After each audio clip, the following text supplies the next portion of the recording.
Radio Espace, les grandes gueules. Leur spécialité, c'est la démesure totale. Tant qu'ils ne changeront pas, nous ne changerons pas non plus.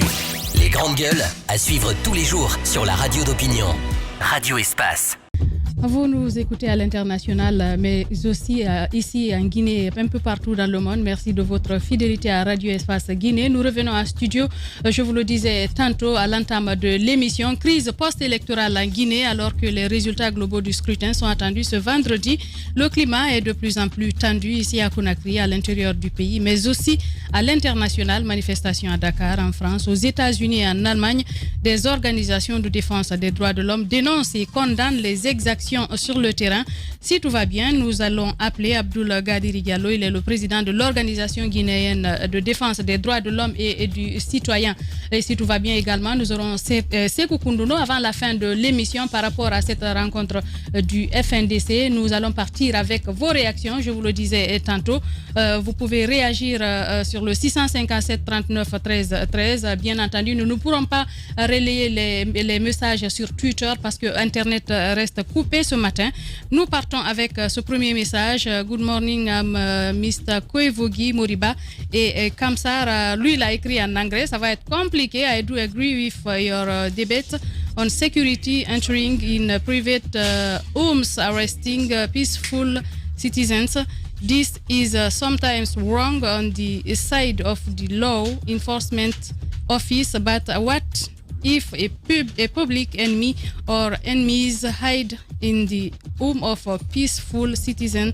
That's your explication. Bon, je ne termine pas le message. Je reviens avec cet autre en anglais, en français plutôt. Bonjour, c'est Barry Kouraoui.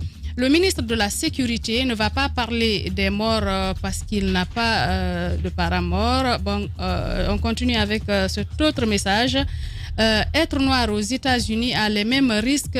Bon, il faut éviter les propos communautaristes parce que nous n'allons pas les relayer à l'antenne. Je suis sincèrement désolée. Dites aux forces de désordre que nous ne sommes pas leurs ennemis, mais plutôt leurs frères. C'est un militant de l'UFDG qui nous envoie ce message. Bonjour les GG. Si les FDS encadrent la destruction des boutiques et magasins par les RPGistes, ça ne m'étonne pas qu'ils kidnappent des gens à domicile pour les extorquer.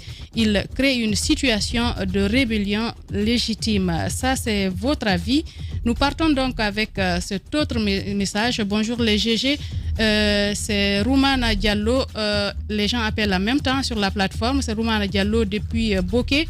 L'arnaque de ces faux policiers est entretenue jusqu'au sommet et il n'y aura pas de justice tant que ce mec n'est pas dégagé. Bon, il veut parler tant que ce monsieur n'est pas dégagé, qui a une haine contre la population consciente de Guinée.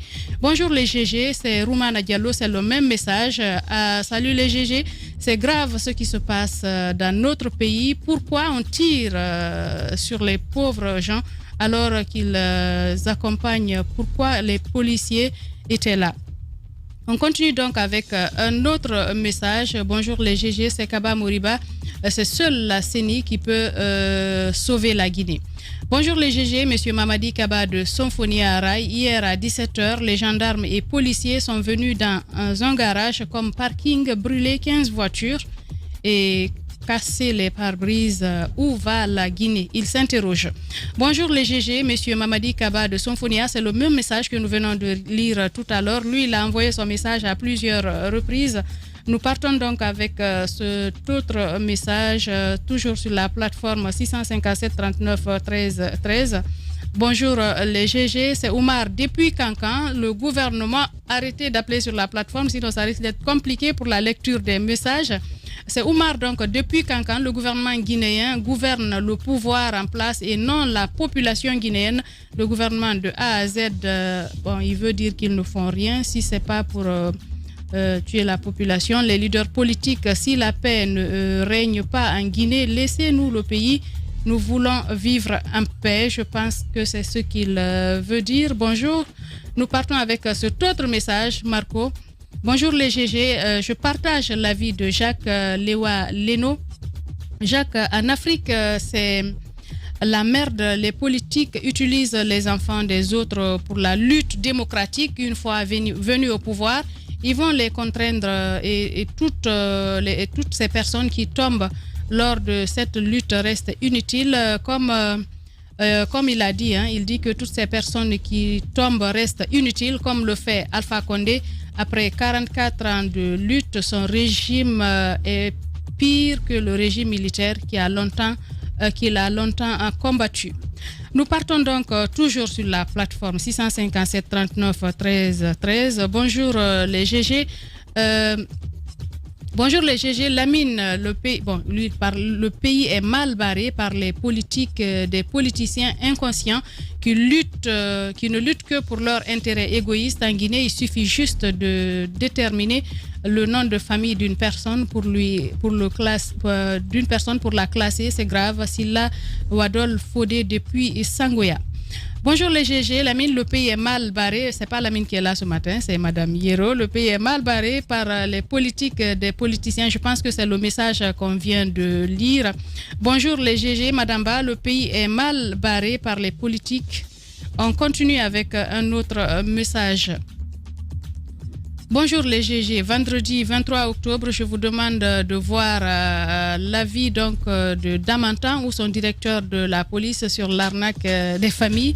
Malheureusement, ils ne répondront pas. Nous avons essayé, bien entendu, nous voulions avoir la réaction des agents du côté de la CMIS d'Anko 5. Nous attendons, s'ils sont prêts à parler, nous allons les prendre dans cette émission. Bonjour l'équipe, je pense que Moussa Moïse... je pense qu'eux, ils sont en train de... C'est des messages qui nous sont parvenus depuis hier. On va donc continuer à lire vos réactions. Je voudrais vous dire que je viens d'échanger avec le commandant de la CMIS. Bien entendu, c'est ce message que Moussa Moïse nous a fait parvenir. Nous lui avons demandé s'il y a possibilité qu'il s'exprime. Nous voulons bien lui tendre le micro. C'est ce qu'on a fait hier à la rédaction.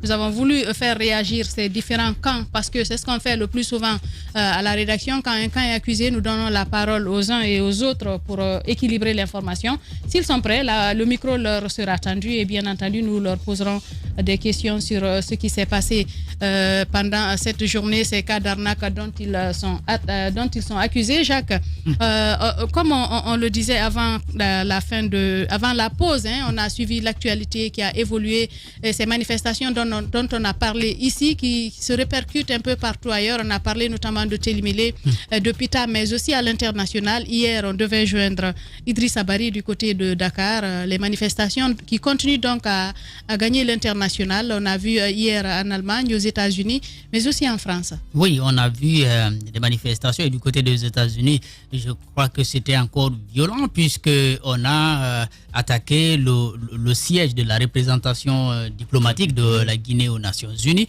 Et du côté de la France, le mouvement qui s'était mobilisé a été dispersé par la police française à coups de gaz lacrymogène. Je crois évidemment parce que ceux qui sont intervenus, qui ont manifesté, j'ai entendu les messages du côté de la France, c'était plutôt des dénonciations contre les tueries qui sont en cours en Guinée. Bien entendu, tout est parti de ces appels qui sont lancés ici au plan local.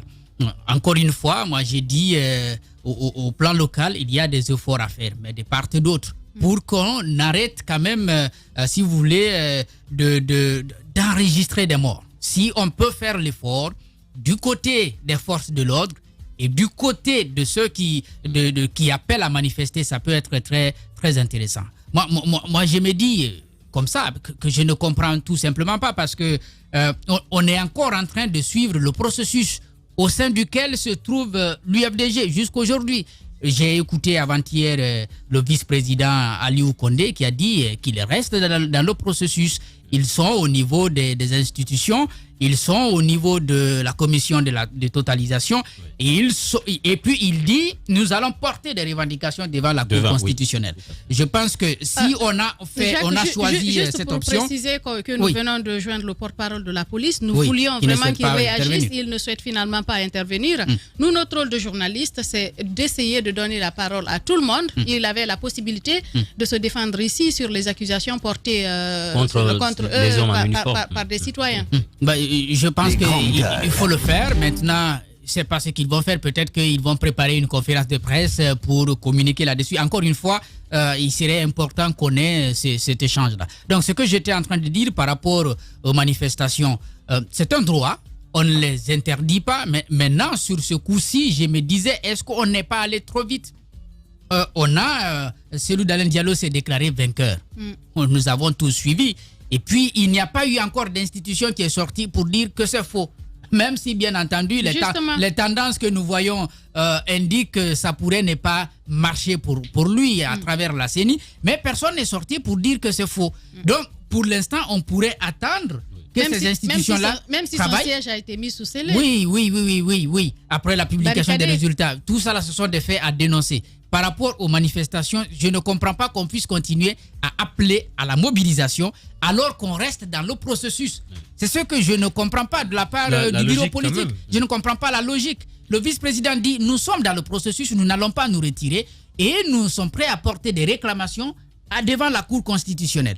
Je crois qu'il serait logique de dire, attendons que ces institutions-là se prononcent. Si bien entendu, ce n'est pas la vérité, en tout cas celle à laquelle nous croyons, on appelle, n'est-ce pas, à la mobilisation. Mais on allait très vite depuis dimanche, depuis lundi, et jusqu'hier, les tensions-là continuent, et ça a tendance, n'est-ce pas, à aller, si vous voulez, sur un mauvais terrain. Il y a des citoyens, on ne l'oublie pas, on n'est pas en train suffisamment de le dire, mais il y a des citoyens qui ne sont pas manifestants, qui ne sont pas forcément militants du RPG, qui sont en train de payer le prix. Des gens à qui on empêche de se déplacer. Des gens qu'on bloque à leur domicile parce que tout simplement, il y a des barricades qui sont érigées. Je le disais hier, ces citoyens qui veulent se déplacer pour aller à l'intérieur du pays, qui ne peuvent pas dépasser Mamou. Tous ces gens-là, ce sont des victimes collatérales et ça n'a rien à voir avec, bien entendu, ce qu'on est en train de défendre comme valeur. Jacques Léwalé, on en parlait hier, c'est cette manifestation de Dakar qui ne s'est pas forcément bien passée. On va écouter cet élément de reportage et revenir juste après. De voitures caillassées, 2 jeunes blessés, une vingtaine d'autres arrêtés puis libérés plus tard. C'est le bilan de cette manifestation devant leur représentation diplomatique de la Guinée à Dakar. Selon Idrissa Bari, il était plus de 3000 Guinéens à se mobiliser pour exprimer leur colère contre l'assassinat des 2 de leurs lors des manifestations de mardi et mercredi à Conakry. Comment on peut s'asseoir ici à l'étranger, étant des Guinéens, regarder tous ces morts et s'asseoir et se dire que non, ça ne nous intéresse pas. Effectivement, ça nous intéresse. Et comme je le dis, on vient de se rendre compte qu'il y a une Guinée où tout est permis pour les uns et une Guinée où tout est interdit pour les autres. L'autre chose qui fâche ces citoyens, c'est le fait d'être privés de vote lors de la présidentielle de dimanche. Idrissa Bari trouve cette attitude des autorités guinéennes non seulement anormale, mais aussi inacceptable. On mènera ce combat, c'est pas injuste, c'est pas pour lui BG, c'est pas pour le padin, c'est pas pour lui faire, c'est pour le nom de la liberté, c'est pour nos droits. Sinon, on nous remet dans nos droits, on reprend les élections, on va voter. Parce qu'on est des Guinéens. Personne n'a le droit d'empêcher notre Guinée de voter, sinon elle est antidémocratique. À en croire ce ressortissant, l'ambassadrice de la Guinée au Sénégal a été exfiltrée par la gendarmerie sénégalaise. Et quand il parle de ces agents qui ont encadré cette manifestation non autorisée, il se dit soulagé. Puisque nous sommes avec les forces de l'ordre civilisées, ont un respect pour le citoyen. Ils ont encadré, malgré, je dis bien, qu'on n'avait pas d'autorisation de manifester, ils ont encadré jusqu'à 20h. Si rien n'est fait, de nouvelles manifestations sont projetées devant l'ambassade de la Guinée au Sénégal dans les prochains jours, a annoncé Idrissa Bari. Les grandes gueules. On a écouté ce ressortissant guinéen vivant à Dakar, Djiba Milimono, et il s'insurge contre le fait de n'avoir pas pu voter. Oui, je pense que c'est un droit civique, mais également un devoir moral parce que vous participez au développement de votre pays. Je crois que la CENI, normalement, aurait pu faire, puisqu'on a connu des zones telles que la Guinée-Bissau, le Sénégal ou la Côte d'Ivoire, où certains même se plaignaient qui ne retrouvaient pas leur carte d'électeur. Je crois qu'on aurait pu permettre à tous ces citoyens de voter. Si vous prenez par exemple le Sénégal, nous avons quand même au Sénégal, vous prenez les statistiques, au moins vous avez 3 millions de Guinéens qui vivent au Sénégal. Je ne parle pas peut-être du nombre de personnes recensées pour ce vote. Vous avez quand même à peu près 3 millions de Guinéens qui vivent au Sénégal. Donc on a une forte communauté guinéenne qui vit au Sénégal, qui ont aussi leur pierre à apporter à l'édifice. Je crois qu'on aurait pu tout mettre en œuvre pour que ces Guinéens-là puissent voter. Ça, c'est la première remarque. La deuxième remarque, c'est par rapport un peu à comment cette manifestation, malgré qu'elle n'était pas autorisée, a été encadré par les forces de sécurité sénégalaises. Oui. Je pense que c'est un exemple. C'est un exemple à saluer. Vous avez écouté Idrissa qui disait, malgré que la manifestation n'était pas autorisée, mais il n'y a pas eu de cas de mort, ils ont tout simplement encadré la manifestation. À un moment donné, c'est vrai que la tension était montée. Parce que lorsque vous gérez une manifestation, il faut connaître la psychologie de la foule. Un simple coup de matraque peut provoquer une levée de bouclier. Donc ça, c'est à saluer. Et normalement, ça devait être une source d'inspiration pour nos hommes en uniforme, qu'ils comprennent une chose. Lorsqu'il y a ces genres de situations, je pense qu'avec une communication, on pourrait mieux gérer la situation que de sortir les armes, entre guillemets, et avec ces cas de mort. Maintenant, moi, je voulais dire rapidement une chose, ce que Jacques disait, par rapport à cette sortie de Cellou Dalein Diallo, également, aujourd'hui, cette CENI qui est décriée. Tout cela, c'est la résultante d'une crise qu'on a entretenue depuis pratiquement 10 ans. Comme on se couche, on fait son lit. Si on avait accepté, il y a encore 10 années, de doter ce pays d'une CENI qui allait répondre aux aspirations de tous, on n'allait pas être dans cette situation. C'est ce qu'on fait depuis 10 ans. C'est ce qu'on fait depuis, mais malheureusement, malheureusement, on n'est pas en train de mettre en avant la meilleure des solutions. C'est des mesures palliatives. Tant qu'on continuera à différer les crises dans ce pays-là, on ne va pas sortir de cette situation. Ça, c'est par rapport à l'OGE qui organise les élections. Vous prenez par exemple la loi électorale. Même un étudiant qui sortirait aujourd'hui de droit public ou qui a fait en tout cas l'avocature ne pourrait pas se permettre de commettre de telles erreurs. Vous prenez la loi électorale en Guinée, du dépouillement jusqu'à la proclamation des résultats définitifs, c'est une loi quand même qui est insuffisante. Je crois qu'après ces élections, il faut que l'Assemblée guinéenne se penche sur cette loi qui est devenue une source de problèmes au lieu que ça soit une solution pour le pays. Vous prenez la communication d'Étienne Sopogui qui disait que lorsque on finit le dépouillement, les gens sont à bord de la voiture pour essayer de convoyer les PV. C'est à ce niveau qu'on vous fait descendre de la voiture. Il le dit, il a été commissaire à la CENI, donc il doit comprendre les pratiques. Donc aujourd'hui, je pense donc il en a fait. Oui, c'est qu'il est acteur. Moi, je ne vais pas aller sur ce terrain. Je ne vais pas aller sur ce terrain, mais ce que je tiens à dire, il faudrait que la loi électorale guinéenne, qui présente des insuffisances, qu'elle soit retravaillée. Parce que moi, par exemple, au Sénégal, vous imaginez lorsqu'il y a une élection aujourd'hui, le soir, tout le monde connaît le résultat.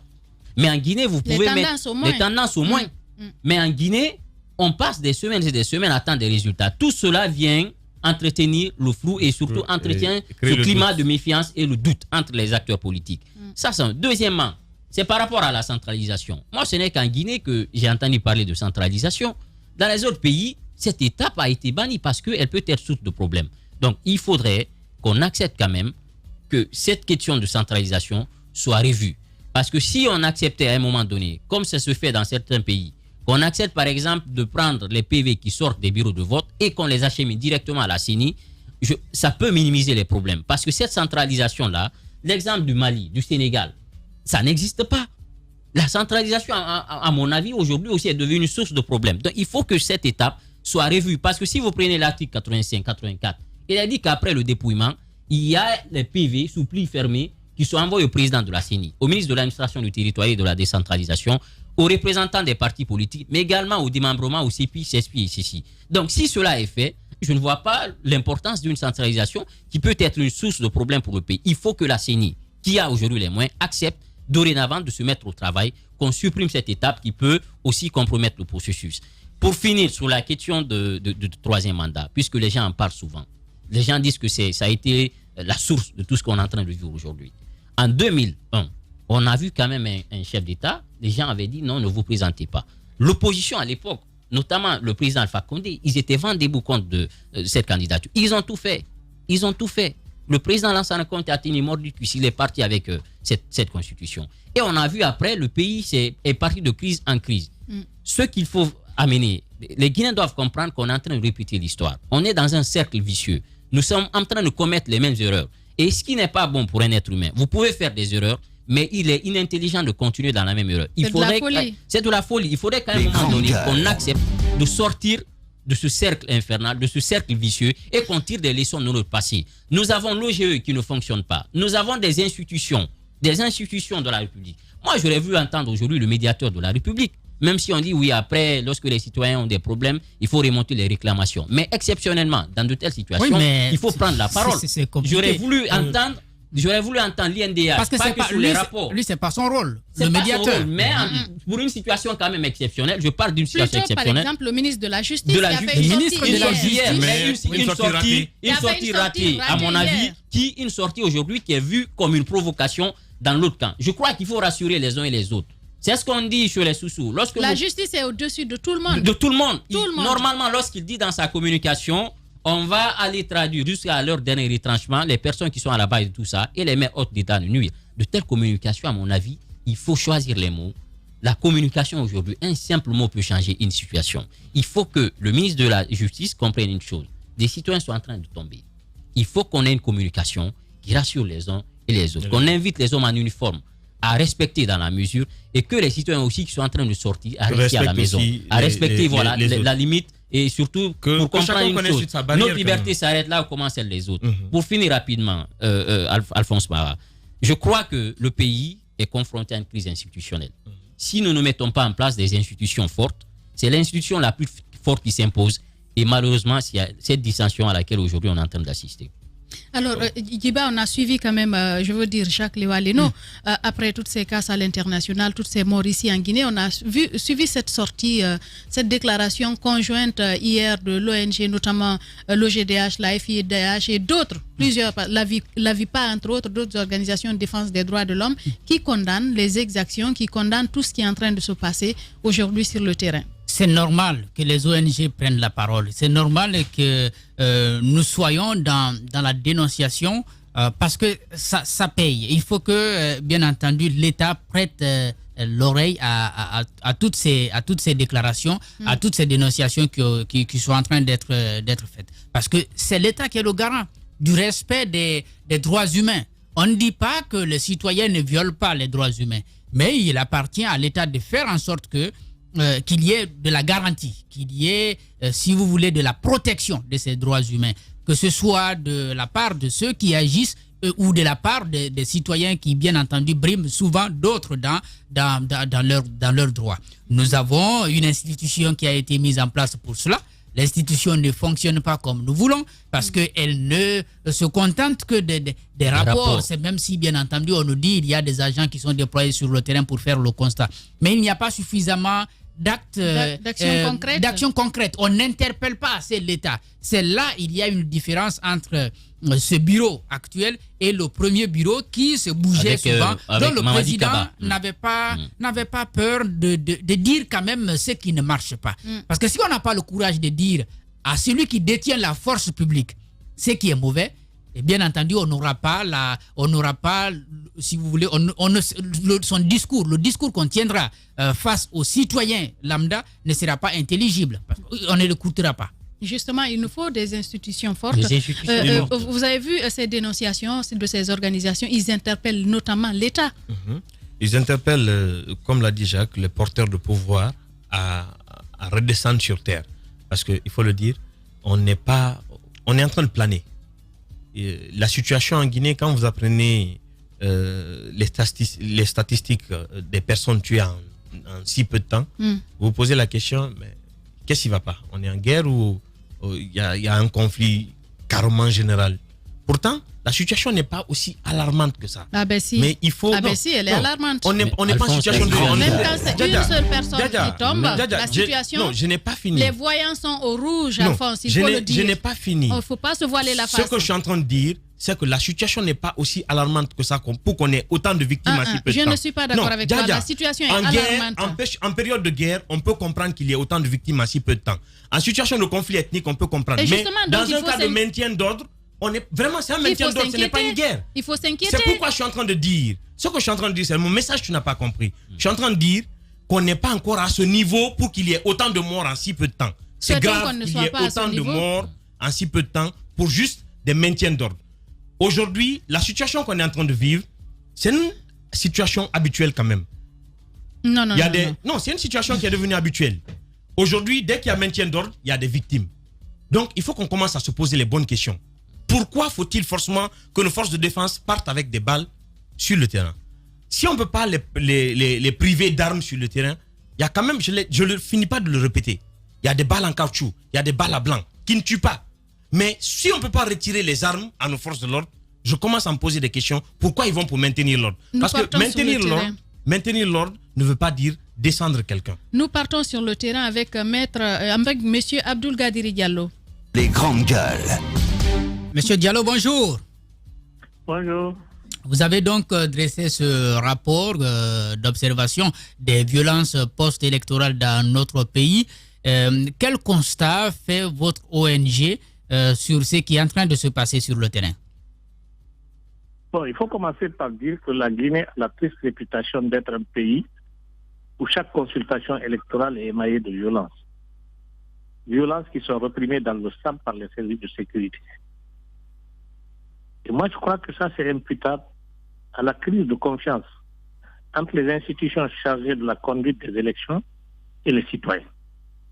Aussi longtemps qu'on n'aura pas mis à la disposition du citoyen les moyens de pouvoir choisir librement ceux qui sont chargés de gérer le pays, on tombera toujours dans ça. Et le plus grave, c'est que les forces de défense et de sécurité se croient impunis, toutes permises. Il suffit qu'il y ait un rassemblement pour que vous entendiez qu'il y a eu mort d'homme. Pas une seule fois, une information judiciaire n'a été ouverte pour savoir dans quelles conditions ces personnes sont décédées. Ailleurs, dès que c'est une personne qui meurt, automatiquement une information judiciaire est ouverte. Même si c'est par inadvertance que la personne a eu à tuer, mais on l'interpelle et elle s'explique.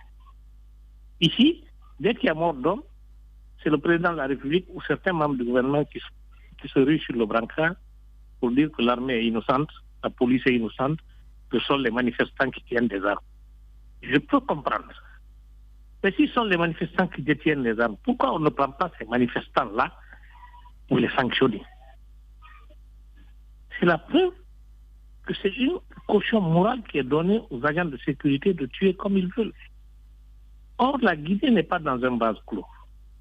La Guinée est partie à l'ensemble des instruments juridiques internationaux. Mais Monsieur Diallo, vous dites que la Guinée a la culture, a cette culture de la violence à chaque consultation électorale. Les organisations de défense des droits de l'homme le dénoncent de façon répétée. Qu'est-ce qu'il faut aujourd'hui pour qu'on puisse s'arrêter? Ou bien vous pensez que la Guinée devrait rester dans cette répétition des choses, dans cette impunité des crimes qui se commettent tout le temps? Vous l'avez dit, c'est une histoire et ça continue tout bonnement, comme si de rien n'était. Comment arrêter, comme on appelle ces tragédies, ces différentes morts d'innocentes personnes, notamment des enfants qui sont enregistrés tout le temps? En réalité, le problème, c'est quoi? C'est que celui qui a les rênes du pouvoir a l'impression que tous ceux qui sont de l'autre côté sont ses ennemis. Il n'a jamais amorcé un dialogue pour échanger et savoir d'où vient le malaise. C'est-à-dire, prenez aujourd'hui le président Lansana Conté. La seule fois où le président Lansana Conté a accepté de s'asseoir et d'échanger avec les forces vives, c'est lorsqu'il a eu la situation quasi-insurrectionnelle en 2007. Dites-moi à quelle occasion M. Alpha Condé s'est effectivement donné la peine de dire « Écoutez, nous sommes tous des Guinéens, nous voulons tous le bonheur de la Guinée là, venez, on va s'asseoir et s'accorder sur ce qu'il faut pour la Guinée. » C'est-à-dire que l'État guinéen, en tentant d'amorcer un dialogue avec les autres, a l'impression d'avoir renoncé à ses pouvoirs régaliens.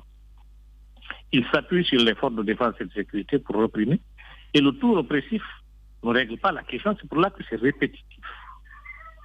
Il faut qu'on s'asseye un jour et qu'on se dise, mais on a tout essayé, ça n'a pas marché, qu'est-ce qu'il faut faire même?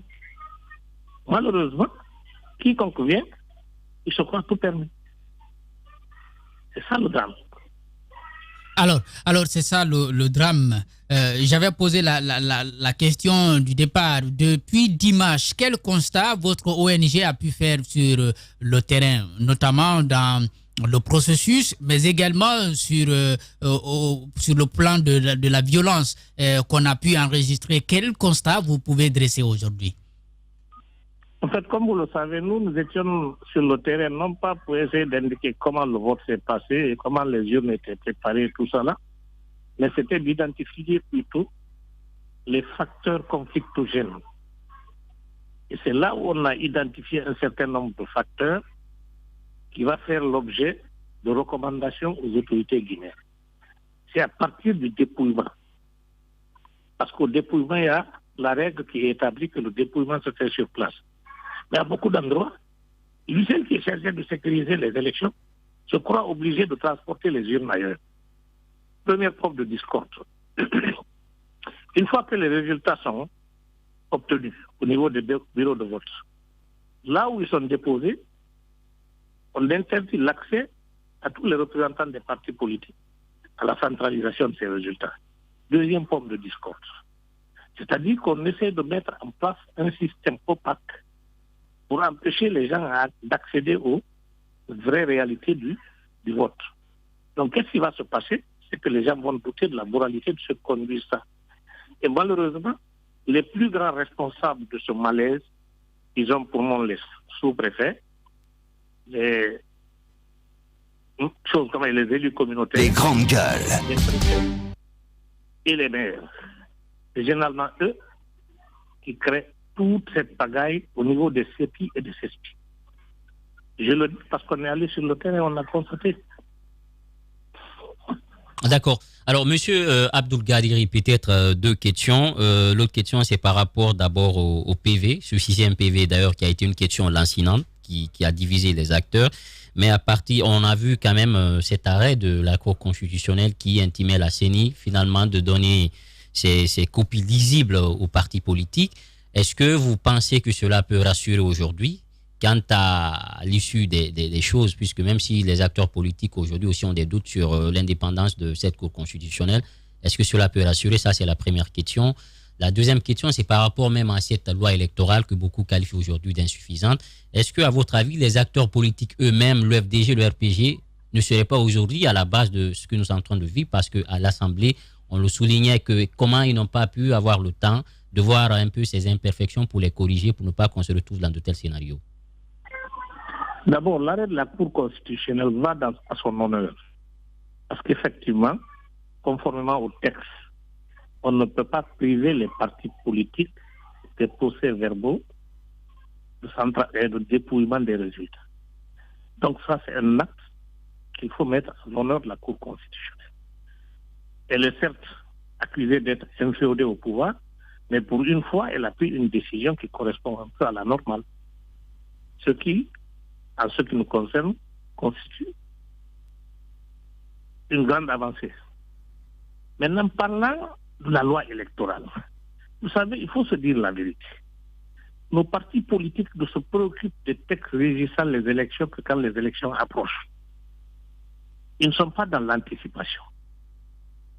Ils ne discutent jamais des questions qui pourraient être des pommes de discorde avant que ça n'arrive. Et c'est ça le grand handicap. Aujourd'hui, on a une loi électorale qui est en porte-à-faux avec la Constitution adoptée au forceps. Personne ne s'est préoccupé de ça et on est allé aux élections. C'est la Cour constitutionnelle qui se croit obligée, en violation du principe de la hiérarchie des normes, de suspendre une disposition de la Constitution pour permettre l'utilisation de la loi électorale. C'est-à-dire que les acteurs politiques dans l'hémicycle, au moment où ils étaient pluralistes dans l'hémicycle, ne se sont jamais occupés de ça. Et même s'ils s'en sont occupés, ils n'en ont pas fait un défi majeur. De sorte que les débats portaient sur des détails qui les ont amenés à oublier que la plus grande forme de discorde pourrait provenir de la loi électorale. Est-ce que vous voulez dire qu'il fallait peut-être retravailler cette loi électorale avant d'aller au scrutin du 18 octobre?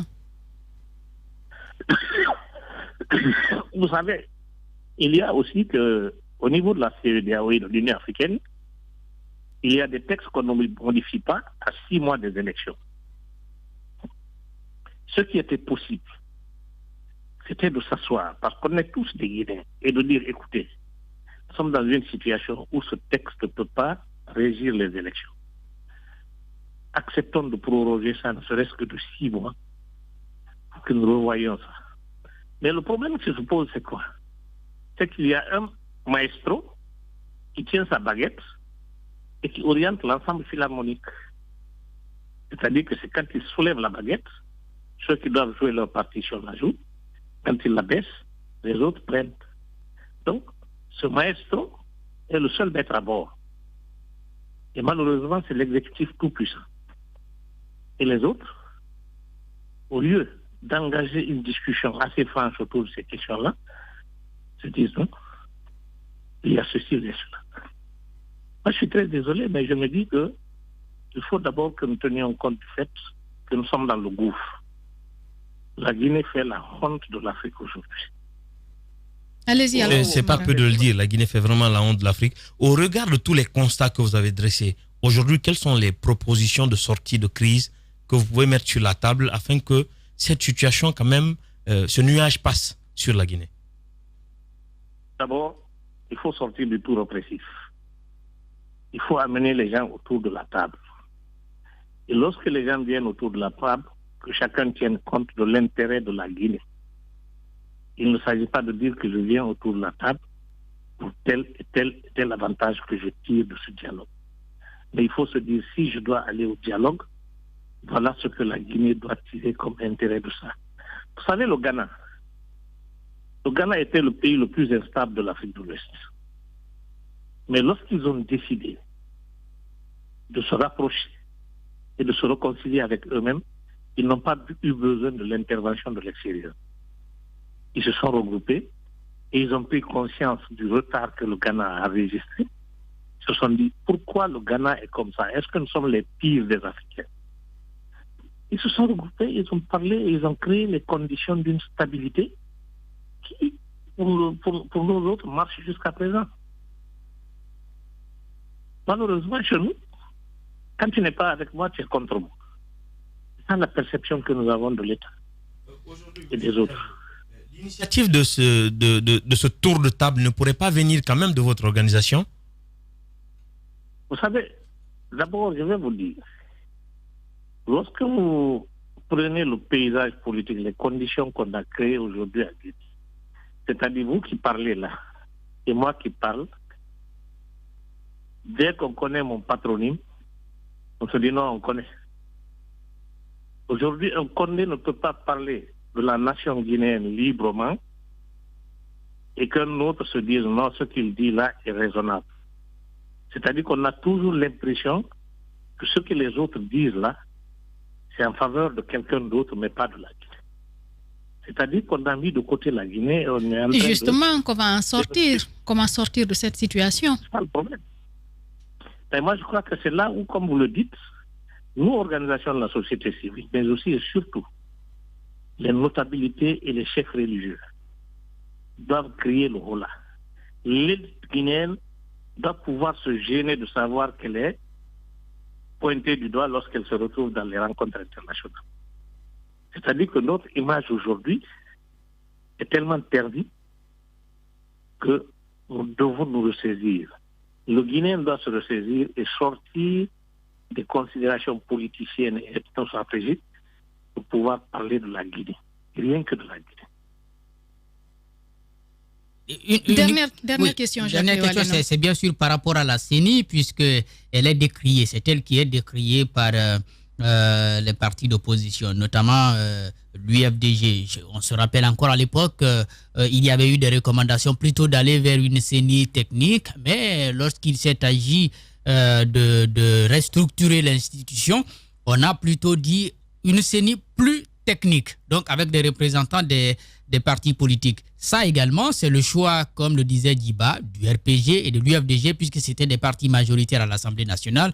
Et est-ce que vous pensez que le choix qui a été fait peut expliquer le fonctionnement actuel de l'institution qui ne rassure pas? Et pour enchérir peut-être, dernière question pour terminer en une minute, que pensez-vous de la réquisition de l'armée pour rétablir l'ordre public? Cette réquisition qui a été faite hier. Je crois qu'il faut d'abord reconnaître que si tout est perdu, quand la situation est complètement déliquescente, l'État a le droit de réquisitionner l'armée. Mais on n'est pas arrivé à ce stade encore. C'est-à-dire qu'on est en train d'abuser d'une prérogative alors qu'on a d'autres voies de recours et d'autres moyens qu'on aurait pu utiliser avant d'en venir à cette situation chaotique. Deuxièmement, une CENI technique ou une CENI partisane tout dépend des hommes. Il faut que nous soyons indépendants dans notre esprit. Je le dis pourquoi. Je cite encore le Ghana. Si vous voyez la commission électorale indépendante du Ghana, c'est-à-dire que le président de la commission a rang de personnalité d'une institution républicaine. Et au plan de la hiérarchie, c'est-à-dire qu'il vient en pôle position, après le président de l'Assemblée nationale. C'est-à-dire qu'il a une certaine indépendance. Et cette indépendance, il la revendique. Mais le problème qui se pose aujourd'hui, que ce soit une CENI partisane, que ce soit une CENI de technocrates, tout ce qui se pose aujourd'hui, c'est que nous-mêmes, nous ne sommes pas indépendants dans notre esprit. Madame Christiana Torpe, qui était la présidente de la CENI de Sierra Leone, elle a tenu la CENI et elle a réussi à organiser des élections entre Tidjane Kawa et Baye Koroma, entre Baye Koroma et Madadio. Et quand elle a réussi cet exploit, elle a décidé que désormais, elle peut rentrer se reposer parce qu'elle est fatiguée, elle a d'autres chats à fouetter. Parce qu'elle, dans son esprit, si elle n'est pas présidente de la CENI, ce n'est pas la fin du monde. Mais elle peut avoir d'autres perspectives. Mais chez nous, quand on vous met à un poste, on a l'impression que si on quitte ce poste-là, c'est la fin du monde. Et ça, c'est aussi très dommage. Imaginez toutes les CENI que la Guinée a eues depuis Lansana Conté. C'est comme si à chaque élection, on avait une CENI. Malheureusement. C'est-à-dire qu'elle soit technocrate ou partisane, il faut que les gens soient indépendants dans leur esprit d'abord et qu'ils revendiquent cette indépendance. Ils aient le sens de l'histoire. Ils se disent, ce que l'histoire va retenir de moi, c'est que les actes que je vais poser sont des actes concrets. Bien. Malheureusement, ici, on n'a pas ça. Monsieur Abdoul Gadiri Diallo, président de l'OGDH, l'Organisation guinéenne de défense des droits de l'homme et du citoyen, merci d'avoir accepté de répondre à nos questions ce matin. Merci à vous. Bien, Djiba Milimono, on a écouté Monsieur Diallo. Oui, on ne peut plus être clair ce qu'il a dit, notamment cette dernière intervention sur la Commission électorale nationale indépendante. Je pense qu'en Guinée, il faut se poser une question. Aujourd'hui, c'est par rapport aux hommes de valeur et intègres. Parce que vous pouvez avoir des institutions, comme le disait l'autre, il n'y a pas d'institutions fortes, c'est des hommes qui sont forts, même si on peut prendre aussi l'inverse. Mais en Guinée, je pense qu'on a aussi un problème de personnalité, un problème de moralité, un problème d'intégrité et aussi un problème de patriotisme. Quelles que soient les institutions que nous allons mettre en place, si on n'a pas d'hommes de valeur, si on n'a pas d'hommes intègres et qui sont portés vers le moral, je pense qu'on aura du mal à relever les défis. Pour parler d'une élection apaisée, une élection transparente, une élection qui peut sortir le pays de cette situation, je crois qu'il faudrait qu'on ait inéluctablement un fichier électoral qui est consensuel. Il faut qu'on ait un cadre juridique qui répond à nos aspirations. Il faut qu'on ait une CENI qui est complètement toilettée. On avait suivi des observateurs qui disaient est-ce qu'il faut finalement, parce que dans certains pays africains, il y a toujours des violences autour de ces CENI, est-ce qu'il faut une CENI sous-régionale qui va à chaque élection se déplacer d'un pays à un autre? Certains ont dit que ça peut avoir des insuffisances parce que vous avez vu des observateurs aux Jeux africains qu'on qualifie d'être à la solde des pouvoirs africains. Est-ce que cette CENI sous-régionale qu'on va proposer ne va pas faire de même si elle aura son siège dans un pays qui est quand même un modèle de démocratie, le Ghana, le Sénégal. Il y a eu ces approches qui ont été développées à ce qu'on dote l'Afrique d'une CENI sous-régionale. Il va se déplacer de pays en pays pour organiser des élections, pour nous éviter de telles situations. Mais je pense que les États ont leur autonomie. Nous avons des hommes de valeur en Guinée. L'exemple mais du Ghana est évocateur. Est-ce qu'il faut aller avec cette situation nationale ou supranationale? Je pense qu'en Guinée, qu'on a des hommes de valeur, on a des hommes intègres. Il faut juste mener encore, travailler davantage pour nous sortir de cette situation. Quand on a décidé d'être autonome, il faut savoir s'assumer. On n'a pas forcément à chaque fois besoin de la communauté internationale ou sous-régionale. J'aime le répéter, mais souvent, même si ce n'est pas bien perçu, aujourd'hui en Guinée, il faut que... Bon, dignité, ça va être un peu trop dit, mais il faut que les gens acceptent de sortir de ce système où ils ont peur de s'affirmer. On a des cadres qui sont capables ou qui ont déjà géré des situations pires ailleurs. Et on a des cadres qui ont travaillé pour des institutions et sorti des pays de crise. On a des cadres qui ont répondu ou qui ont proposé des solutions. Ailleurs, ça a marché. Aujourd'hui en Guinée... Aujourd'hui, on a Luceni Fall, par exemple, qui travaille au compte du système des Nations Unies. Komara qui a été invité pour régler la situation malienne. malienne. Il ne peut pas s'en sortir ici. Donc, le pays est compliqué. La Guinée reste... La Guinée reste un cas spécial pour 2 raisons.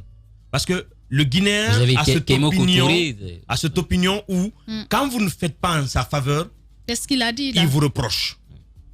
Et quand vous dites la vérité, elle n'est perçue que plusieurs années après. Ouais, il faut pour terminer, aujourd'hui, il faut que les cadres guinéens, aujourd'hui, nos institutions sont dirigées quand même par des Guinéens. Ouais. Il y a des cadres qui nous forment, nous, qui sont aujourd'hui à la Cour constitutionnelle. Il y a des cadres qui forment d'autres personnes qui sont dans les différentes institutions. Il faut que la morale renaisse. Oui. Il faut que la morale renaisse en Guinée. Chaque en 30 secondes pour terminer. Je pense que la CENI, finalement, n'est pas la solution. Ou je vais poser la question, n'est-elle pas la solution? Parce qu'avant, c'était l'administration du territoire, on dit ça ne nous rassure pas. Donc, on a dit il faut créer une commission électorale nationale indépendante. Et depuis qu'elle existe, nous avons toujours connu les mêmes problèmes. Quand vous voyez les partis politiques se battre pour se faire représenter au sein de cette institution, c'est comme s'il suffit d'avoir un représentant là-bas pour qu'on finisse avec des problèmes. Sinon, l'UFDG, quand même, c'est plus de 1100 représentants au niveau des démembrements. Donc, on aurait pu dire l'UFDG ne devrait pas s'en plaindre aujourd'hui. Mais je crois qu'il faut qu'après cette élection, qu'on puisse s'asseoir pour discuter. Si la CENI n'est pas la solution, qu'on essaye de voir autre chose. Bien, Jacques Lewanelo, merci à tous les trois. On va terminer avec ces messages. C'est Bobo Gonkou qui écrit donc, qui vous écrit depuis Matoto Marché. On est attaqué à Matoto Marché. Bon, je pense qu'on va y aller avec d'autres messages. Aboubakar Bigop Kaba. Bonjour Madame Yero et à toute l'équipe. Enfin, je décide de briser le silence après un hold-up électoral, une élection mascarade orchestrée par l'administration publique, parce qu'il faut savoir, et ce qui est bien est une évidence, l'implication incontrôlée de l'administration. À la Abouakar Bigop Kaba qui nous écrit donc ce message de l'administration publique, parce que ce qu'il faut savoir et qui est bien une évidence, c'est l'implication incontrôlée de l'administration corrompue au service d'un système mafieux. Il le dit Alassane Aboubacar Bigop Kaba. Nous partons avec cet autre message, Sinani, qui dit: bonjour Madame Yero et à toute l'équipe des GG. Je dis et je répète, il faut que la politique arrive à déchirer ce tissu qui existe entre nous les Guinéens depuis des décennies, et qu'on arrête d'incendier les maisons et les boutiques des gens à cause de leur appartenance politique. Il a dit, Inch'Allah. Sinani qui nous écrit donc au GG. Le message n'est pas arrivé totalement, Sinani. Nous voulions vraiment lire l'intégralité de ton message. Voilà ce qu'on pouvait dire au cours de cette émission. Merci à tous du côté de la régie, Cabinet Condé, Mamoudou Condé, Alassane Diallo, Mafata Sano et Nalaï Sidibé. Merci à Madousso qui a conduit cette émission du côté de la radio. Prenez soin de vous et surtout prenons soin de notre belle Guinée. Lundi, c'est l'autre Lamine Girassi Kaoudiaka que vous allez retrouver à ma place. Prenez soin de vous. Au revoir.